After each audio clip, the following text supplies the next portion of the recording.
আসসালামু আলাইকুম ভিউয়ার্স, কেমন আছেন সবাই? আশা করছি সবাই অনেক ভালো আছেন। চলেন আজকে আমি আপনাদের সাথে শেয়ার করি একটা ট্রাভেল ব্লগ। এটা যদিও ট্রাভেল ব্লগ না, এটা আপনি বলতে পারেন নিত্য প্রয়োজনীয় একটা ব্লগ। তো আমি গিয়েছিলাম সাভারের নবীনগরের জাতীয় স্মৃতিসৌধে। না না না, একদমই না, আমি জাতীয় স্মৃতিসৌধের নিয়ে কোনো ব্লগ করিনি। আমি যে ব্লগটা করেছি ইনশাল্লাহ আপনাদের বেশ কাজে দিবে। কারণ যেহেতু আমাদের ঘরের দৈনন্দিন বিভিন্ন জিনিসপত্র আমাদের প্রতিনিয়তই কিনতে হয়, সেই জন্য আমি চলে গিয়েছিলাম মৃৎ ও কুটির শিল্প বাজার, যেটা অবস্থিত সাভারের জাতীয় স্মৃতিসৌধের ঠিক অপোজিটে। মানে আপনি রাস্তা ক্রস করলেই হচ্ছে এই জায়গায় চলে আসবেন। তো এখানে দেখতে পাচ্ছেন মাটির কতগুলো বিভিন্ন সাইজের, বিভিন্ন শেপের, বিভিন্ন ডিজাইনের এবং কালারলেস কিছু ভেস, ফ্লাওয়ার ভেস। তো এখানে কিন্তু আপনি অনেক কিছু পাবেন, সিরিয়াসলি অনেক কিছু। এখানে যেমন আছে মেয়েদের পছন্দের মেকআপ থেকে শুরু করে অর্নামেন্টস, জুয়েলারি, ব্যাগ, বিভিন্ন রকমের চুড়ি, ব্যাঙ্গলার্স, পিকচার্স, ওয়াল হ্যাঙ্গিং। তো সব কিছু মিলে হচ্ছে মানে কি বলবো, এই জায়গাটা একদম অসাম। আর হচ্ছে প্রত্যেকটা প্রোডাক্ট আমার কাছে বেশ রিজনেবল মনে হয়েছে, সিরিয়াসলি। যেটা আপনি বাইরে থেকে বা ঢাকার কোনো জায়গা থেকে কিনলে এত রিজনেবল প্রাইসে আমার কাছে মনে হয় না পাবেন। আর সব থেকে ইন্টারেস্টিং বিষয় হচ্ছে এই যে মাটির তৈজসপত্র, দেখেছেন সুন্দর না? আপনি ঘর সাজান, ঘর কিন্তু অ্যামেজিং একটা ফিল দেবে আপনাকে। আর কালার, ডিজাইন, শেপ সব কিছু মিলেই কিন্তু অসাম। এই মাটির ব্যাঙগুলো দেখেন, আমি জীবনেও কোনো মাটির ব্যাঙ ফুলফিল করতে পারি নাই, কিন্তু তারপর এগুলো দেখে মনে হচ্ছে যে ইস, না, সঞ্চয়ী হওয়াটা খুব জরুরি। তো এখানে আছে বিভিন্ন রকমের শৌখিন শোপিস। এই শোপিসগুলো যদি আপনার ঘরে থাকে, দেখেন তো কেমন, ঘরটা কি খুব বেশি ওয়ার্ড লাগবে? মোটেও না। আমার আম্মু তো দেখেই একটা ফ্লাওয়ার বাস হাতে নিয়ে নিয়েছিল যে সে নেবে। তো তারপর হচ্ছে একটা ভ্যাবাচাকা খেয়ে যে কোনটা নেবে এই ইনডিসিশনে আম্মু বকতেছিল। তো এইখানে আপনারা দেখতে পাচ্ছেন বিভিন্ন রঙের, বিভিন্ন শেপের, মানে কি বলবো, এই যে মাটির হাঁড়িগুলো দেখেন, অসাম না? মানে কি বলবো, মানে বইয়ের পাতায় পড়েছিলাম আমাদের ছোট নদী জলে বাঁকে বাঁকে মাকে কিনে দেবো রঙিন হাঁড়ি, এরকম কিছু একটা কবিতা ছিল মেবি। আমরা যারা শুধুমাত্র পহেলা বৈশাখে বাঙালি হয়ে যাই তাদের জন্য কিন্তু না, এখানে আপনি সারা বছর নিজেকে বাঙালি হিসেবে পরিচয় দেওয়ার জন্য সব কিছু পেয়ে যাবেন। মাটির হাঁড়ি, মাটির কলস, মাটির প্লেট, মাটির ব্লেড, সরি, মাটির বাসন কোসন সব কিছু। তো যাই হোক, আমার এই ফ্লাওয়ার বাসটা ভালো লেগেছিলো। তো এই ফ্লাওয়ার বাসটার দাম চেয়েছিল 180 টাকা, তবে আমি শিওর এটা আমি 150 টাকা বা 120 টাকার মধ্যে পেয়ে যেতাম। তো এই হচ্ছে হচ্ছে দেখেন সুন্দর না বলেন তো?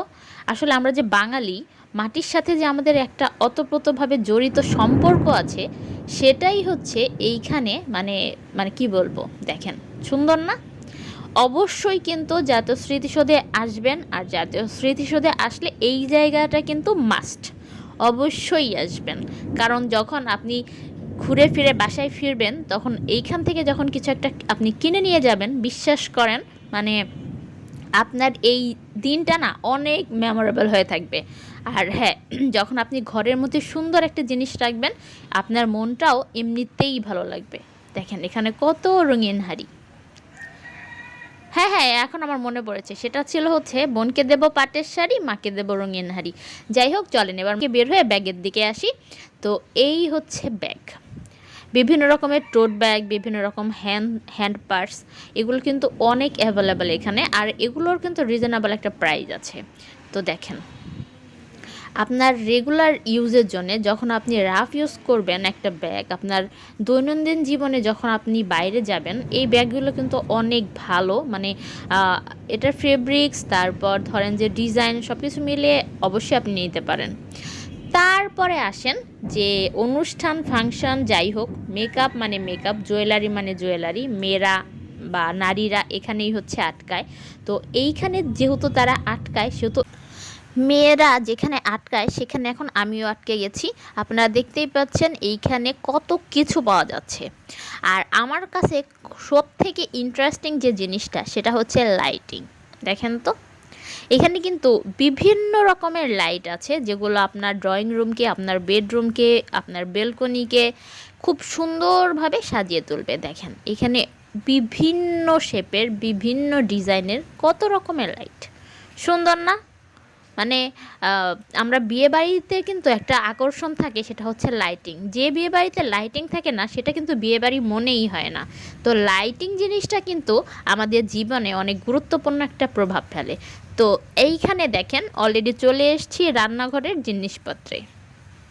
এইখানে বাটা বাটি খাটাখাটি সব রকম জিনিসপত্র আছে, সেইখান থেকে ডাল ঘুটনি পর্যন্ত সব পেয়ে যাবেন। এখানে আপনি রান্নাঘরের সব কিছু পেয়ে যাবেন সিরিয়াসলি। তো শুধুমাত্র যে রান্নাঘরের জিনিসপত্র আছে ব্যাপারটা তা না, এখানে কিন্তু ড্রয়িং রুমকে সাজানোর জন্য বিভিন্ন ফুলের, আর্টিফিশিয়াল ফুলের কালেকশন আছে। একেবারে চোখ না পুরো তাক লেগে যায়। মানে দেখেন কি সুন্দর লাগছে। মানে আপনারা ক্যামেরার স্ক্রিনে বুঝতে পারছেন কিনা আমি জানি না, কিন্তু যখন আপনারা সশরীরে সেখানে যাবেন দেখতে পাবেন, মানে চোখ সরে না কোনটা রেখে কোনটা নিব, ড্রয়িং রুমের জন্য কোনটা পারফেক্ট মানানসই হবে। মানে কেমন যেন একটা ইনডিসিশনে ভুগবেন, আই এম শিওর। তো অবশ্যই কিন্তু আপনারা এখানে আসবেন। দেখেন এইখানে এত এত ফুলের সমারোহ, মানে মনে হয় যে সারা বাংলাদেশের বসন্ত মনে হয় এইখানেই চলে আসছে। মানে বসন্তের সব রঙের ফুল এইখানেই আপনি পেয়ে যাবেন। আদারওয়াইজ মানে কি বলবো।